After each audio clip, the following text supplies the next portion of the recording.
नमस्कार दोस्तों, स्वागत है आप सभी का हमारे YouTube channel Mahendra express news 24 में। दोस्तों, चीन अपनी हरकतों से बाज नहीं आ रहा है और लगातार गलवान घाटी हो या फिर पेंगोंग झील हो, उसमें लगातार अपनी हरकतों को अंजाम दे रहा है। लेकिन भारत के प्रधानमंत्री नरेंद्र मोदी और केंद्र सरकार ने पूरी तरह से चीन को बेनकाब करने की जो कोशिश है वो शुरू कर दी है। प्रधानमंत्री नरेंद्र मोदी इस समय कई एक्शन प्लान को लेकर एक साथ चल रहे हैं। रणनीति, कूटनीति और अब डिजिटल सर्जिकल स्ट्राइक हम कहें प्रधानमंत्री नरेंद्र मोदी की चीन पर अब शुरू कर दी गई। तो मोदी सरकार इस समय चीन को कई मुद्दों पर एक साथ घेरने की कोशिश कर रही है। इस समय चाहे वह अमेरिका, रूस और भारत के रिश्ते रहे हों, जिसके ताल्लुकात की वजह से इस समय चीन पूरी तरह से बौखलाया हुआ है।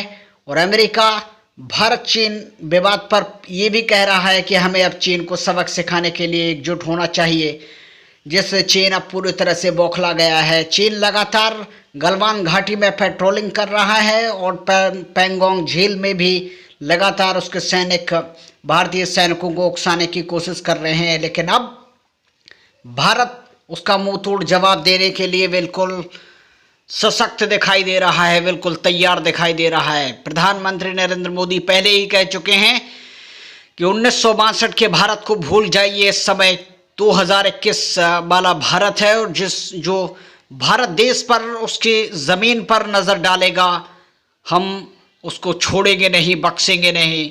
और सेना को प्रधानमंत्री नरेंद्र मोदी के द्वारा पूरी छूट दे जा चुकी है। इससे चीन अब बौखलाया हुआ दिखाई दे रहा है। पिछले 75 दिनों में चीन 2 बार भारत के हाथों मुंह खा चुका है, लेकिन अभी भी बाज नहीं आ रहा है। भारत ने डिजिटल सर्जिकल स्ट्राइक शुरू कर दी है और पबजी सहित कुल 118 जो बड़े ऐप्स हैं उन पर भारत ने बैन लगा दिया है। 3 सितंबर को भारत के सूचना और प्रौद्योगिकी मंत्रालय की तरफ से ये ऐलान किया गया। पबजी सहित 118 जो चीनी ऐप हैं उन पर बैन कर दिया गया है। इससे पहले हम आपको बता दें कि गलवान घाटी में जो झड़प हुई थी 15 जून को, उसकी वजह से भारत पूरी तरह से चीन के खिलाफ कार्यवाही में जुट चुका है और चीन को अब सबक सिखाने के लिए भारत पूरी तरह से प्रतिबद्ध हुआ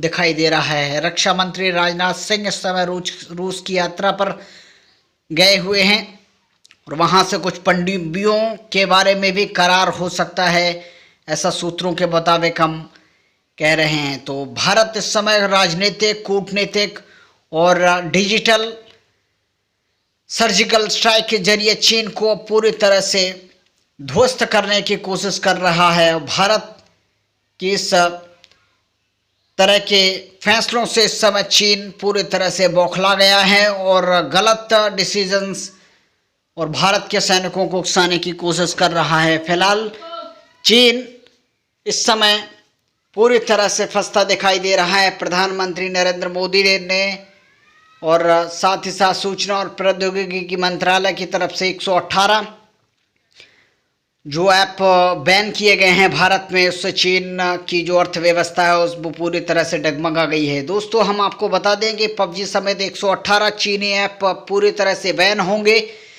चीन और भारत के बीच डिजिटल, चीन ने के खिलाफ भारत ने डिजिटल स्ट्राइक की है और पबजी सहित जो ऐप बंद किए हैं उससे चीन की अर्थव्यवस्था पूरी तरह से चरमरा रही है। कुल मिलाकर अब तक 224 चीनी ऐप पर पाबंदी लगा दी गई है।